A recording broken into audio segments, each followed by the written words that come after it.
অঙ্গনওয়াড়িতে ডিম বন্ধের হুঁশিয়ারি। মাসের পর মাস বিল না পেয়েও চালাতে হচ্ছে সেন্টার। বিল কবে নাগাদ পাবেন? এই সমস্ত তথ্য নিয়ে আপনার সামনে এই ভিডিওতে তুলে ধরার চেষ্টা করব। Hello friends, welcome to my YouTube channel the web education. So friends, এই মুহূর্তে একটা গুরুত্বপূর্ণ আপডেট, সেটা হচ্ছে প্রত্যেক অঙ্গনওয়াড়ি সেন্টারে কিন্তু মাসের পর মাস ডিম চালাতে হচ্ছে এবং অন্যান্য যে সবজির বিল সংক্রান্ত যে বিষয়গুলো রয়েছে সেগুলো কিন্তু চালাতে হচ্ছে। যার পরিপ্রেক্ষিতে কিন্তু অঙ্গনওয়াড়ি কর্মীদের একটা সমস্যার সম্মুখীন হতে হচ্ছে। সেটা কি না, মাসের পর মাস এই সমস্ত কাজগুলো চালিয়েও বা এই খরচাগুলো চালিয়েও কিন্তু অঙ্গনওয়াড়ি দিদিমণিরা যে বিল সেটা কিন্তু পাননি।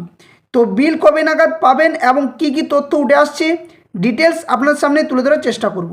তো সকলেই ভিডিওটা শেষ পর্যন্ত দেখুন এবং যারা চ্যানেল নতুন ভিউয়ার্স হয়েছেন অবশ্যই বলবো এই ধরনের গুরুত্বপূর্ণ আপডেট নিউজ তথ্য পাওয়ার জন্য অবশ্যই চ্যানেলটি সাবস্ক্রাইব করে পাশে থাকা বেল নোটিফিকেশন করবেন।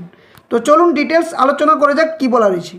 তো দেখুন, এটা হচ্ছে গত 30 তারিখ অর্থাৎ 30শে জুন কিন্তু পুরনো একটা নিউজ, কিন্তু এখান থেকে অনেক তথ্য রয়েছে যে তথ্যগুলো প্রত্যেক অঙ্গনওয়াড়ি কর্মীদের জানার দরকার। তো কি বলা হচ্ছে না, অঙ্গনওয়াড়িতে ডিম বন্ধের হুঁশিয়ারি করা হয়েছে। কি না, মূল্যবৃদ্ধি তো বাড়ছে না বরাদ্দ, অর্থাৎ একদিকে যেমন ডিমের রেট দীর্ঘদিন ধরে বেড়েই চলেছে, অপরদিকে কিন্তু ডিমের যে সরকারি দাম অর্থাৎ 6.5 টাকা সেটা কিন্তু রয়েছে সরকারি রেটে। সেখানে দেখা যাচ্ছে কি না, অঙ্গনওয়াড়ি দিদিদের প্রায় 1 থেকে 1.5 টাকা বাড়তি দামে কিন্তু ডিম ক্রয় করতে হচ্ছে। এবং সাথে সাথে একটা সমস্যার সম্মুখীন কি না, গত 3 মাস ধরে কিন্তু এই ডিমের বিল বা সবজির বিল কিন্তু অঙ্গনওয়াড়ি দিদিমণিরা পাননি। তো কী বলা হচ্ছে প্রতিবেদনে না, একটা ডিমের দামে এখন 7.5 থেকে 8 টাকা। এদিকে অঙ্গনওয়াড়িতে সব মিলিয়ে সরকারি বরাদ্দ 6.5 টাকা। তাহলে ডিম মিলবে কি করে? এই প্রশ্ন তুলে 1 জুলাই থেকে পাতে ডিম বন্ধ রাখার হুঁশিয়ারি দিলেন অঙ্গনওয়াড়ি কর্মীরা। বাস্তবে হলে যেখানে দেখা যাচ্ছে, বাস্তবে যদি তা হয় বা বিকল্প পুষ্টিকর খাবারের ব্যবস্থা না হলে সমস্যায় পড়তে পারে চা বাগান ও প্রান্তিক এলাকার শিশু ও প্রসূতি মায়েরা। জেলা শাসকের সাফ কথা যে ডিম বন্ধ রাখা কিন্তু যাবে না। এই সংক্রান্ত কোনো নির্দেশিকা জারি হয়নি প্রশাসনের তরফে। আলিপুর দুয়ারে জানানো হচ্ছে যে কি না, আলিপুর দুয়ার থেকে বলা হচ্ছে যে 3000 অঙ্গনওয়াড়ির ওপর নির্ভরশীল এই শিশু এবং প্রসূতি মা মিলিয়ে 1 লক্ষের বেশি। ডিমের অস্বাভাবিক যে দাম, যে মূল্যবৃদ্ধি ঘটেছে, সে দাম বেড়েছে সবজিরও। এমন অবস্থায় কঠিন পরিস্থিতিতে অঙ্গনওয়াড়ি কেন্দ্রগুলি সরকারি বরাদ্দে কি করে প্রত্যেক দিন পাতে ডিম দেওয়া সম্ভব বুঝে উঠতে পারছেন না তারা। ডিমের মূল্যবৃদ্ধি ঘটলে প্রশাসনিক মৌখিক আশ্বাসে যে সপ্তাহে 1 দিন ডিম বন্ধ রেখে অতীতে পরিস্থিতি সামাল দেওয়া হতো, কিন্তু এখন সেই পরিস্থিতি নেই। বিজেপি সরকার সাফ জানিয়ে দিয়েছে যে নিয়মের হেরফের হলে কঠোর ব্যবস্থাও কিন্তু নেওয়া হবে। সমস্যা নিয়ে ইতিমধ্যে অঙ্গনওয়াড়ি কর্মীরা সিডিপিও অফিসগুলিতে স্মারকলিপি দিয়েছেন, কিন্তু সমস্যা মেটেনি। তাই 1 জুলাই থেকে ডিম বন্ধের সিদ্ধান্ত নেওয়া হয়েছে বিভিন্ন জায়গাতে অঙ্গনওয়াড়ি কর্মীদের তরফ থেকে।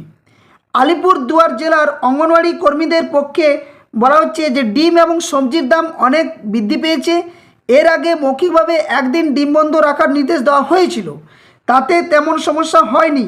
তবে নতুন সরকার শুভেচ্ছা বজায় রাখতে বলেছে, তাই আমরা স্বচ্ছতা বজায় রাখতে বলেছে, তাই আমরা চাইছি সরকারিভাবেও যেন ডিমের বরাদ্দ বৃদ্ধি করা হোক। অপরদিকে কি বলা হচ্ছে না, অপরদিকে বলা হচ্ছে যে সপ্তাহে 3 দিন অর্থাৎ সোম বুধ শুক্রবার গোটা ডিম এবং বাকি 3 দিন অর্ধেক ডিম দেওয়া হয়। 6 দিনে কিন্তু গোটা ডিম দেওয়া হয়ে থাকে প্রসূতি মায়েদের ক্ষেত্রে। তো দাম বৃদ্ধির জেরে সম্পূর্ণভাবেই ডিম বন্ধ রাখতে চাইছেন অঙ্গনওয়াড়ি কর্মীরা। এক অঙ্গনওয়াড়ি কর্মী বলেন যে সমস্যা না মেটা পর্যন্ত সবজি ভাত দেওয়া হবে। আমরা সরকারের থেকে যে ডিমের দাম সে দাম নেব না। বিষয়টি চা শ্রমিকদের কানেও কিন্তু গিয়েছে। এখানে বলা হচ্ছে যে বেশিরভাগ চা বাগানের শিশু এবং প্রসূতি মা অঙ্গনওয়াড়ি কেন্দ্রের মিড ডে মিলের ওপর নির্ভরশীল। সেখানে ডিম অনেকটা পুষ্টির ঘাটতি মেটায়, সেখানে তা বন্ধ হলে অপুষ্টিজনিত সমস্যা বৃদ্ধি পেতে পারে। এক্ষেত্রে আলিপুরদুয়ার জেলাশাসক বলেছেন যে অঙ্গনওয়াড়ি কর্মীদের বিভিন্ন দাবি দেওয়ার বিষয়টি অপর মহলে জানানো হয়েছে, তবে মিড ডে মিলে ডিম বন্ধ করা যাবে না এমন কোনো নির্দেশিকা নেই। তো দেখুন, এই যে প্রতিবেদনটা আপনার সামনে তুলে ধরলাম, বিষয়টি এই জন্যই তাৎপর্যপূর্ণ যে সত্যি ডিম বন্ধ করা যাবে না, ঠিক আছে, কিন্তু যেখানে সরকারি রেট যদি ডিমের দাম 6 টাকা 50 পয়সা হয় এবং একজন আইসিডিএস ওয়ার্কার দিদিমণি যদি সেই ডিম 7 থেকে যদি 8 টাকাতে ক্রয় করে, তাহলে প্রত্যেক দিন ওনাদেরকে মাথা পিছু যে 1 থেকে 1.5 টাকা কিন্তু লসে করতে হচ্ছে।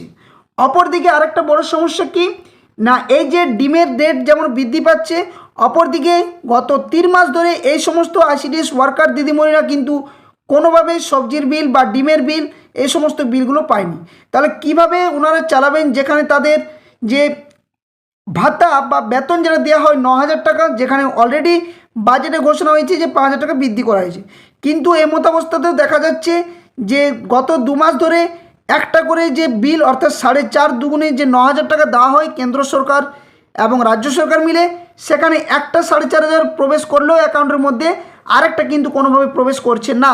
তো এক্ষেত্রে 9,000 টাকাতে কীভাবে 1 মাস ধরে 2 মাস ধরে 3 মাস ধরে ডিম চালানো সম্ভব, সেটা নিয়ে কিন্তু চিন্তিত রয়েছেন সমস্ত আইসিডিএস অঙ্গনওয়াড়ি কর্মীরা। তো এই যে তথ্যগুলো উঠে আসছে সেগুলো কিন্তু সত্যি একটা গুরুত্বপূর্ণ, যে যেখানে একদিকে যেমন পুষ্টি নিয়ে চিন্তাও রয়েছে সরকারি তরফ থেকে, অপরদিকে কিন্তু যে আইসিডিএস ওয়ার্কার দিদিমণি রয়েছেন ওনাদেরও কিন্তু বারংবার যে এই যে ডিমের দাম বৃদ্ধি বা ডিমের বিল বা সবজির বিল না পাওয়া মাসের পর মাস, এটা নিয়ে কিন্তু ওনারা খুবই চিন্তিত। তো আশা করছি এই যে তথ্যগুলো উঠে আসছে সেখান থেকে সরকারের দিকে কিন্তু অবশ্যই নজর যাবে এবং এই যে বিলগুলো বাকি রয়েছে এগুলো থেকে বিভিন্ন যে প্রজেক্টের মধ্যে বিভিন্নভাবে যে দাবি দাবাগুলো তুলে ধরা হচ্ছে, যাতে করে খুব দ্রুত মাসের পর মাস যাতে এই বিলগুলো পেন্ডিং না রেখে দিয়ে দেওয়া হয় এবং যাতে করে যে নিজেদের বেতন বা ভাতা সেটাও কিন্তু সময় মতো দিয়ে দেওয়া উচিত। এবং একটা বিষয় অনেকেরই প্রশ্ন জাগছে যে বিলগুলো কবে নাগাদ পাবেন। তো দেখুন, বিভিন্ন আইসিডিএস প্রজেক্ট থেকে যে তথ্য উঠে আসছে যে এই যে চলতি মাস জুলাই মাসের 15 থেকে 17 তারিখ পর্যন্ত আপনারা অপেক্ষা করুন। 20 তারিখের মধ্যে কিন্তু আপনাদের যে বকেয়া বিলগুলো রয়েছে অন্ততপক্ষে একটা কি দুটো কিন্তু দিতে পারে। এখন দেখার বিষয় সরকার কতটা এটা নিয়ে পক্ষপাত যে নজর দিচ্ছে এবং কত দ্রুত সেই বকেয়া বিলগুলো মেটাচ্ছে সেদিকে দেখার বিষয়, কারণ অফিসিয়ালিভাবে তো কোনো আপডেট আসেনি, শুধুমাত্র এগুলো যে বিভিন্ন দিকে ছড়াচ্ছে সেই ভিত্তিতেই বলা হচ্ছে। তো অবশ্যই কোনো যদি আপডেট আসে আপনার সামনে তুলে ধরার চেষ্টা করা হবে সঠিকভাবে।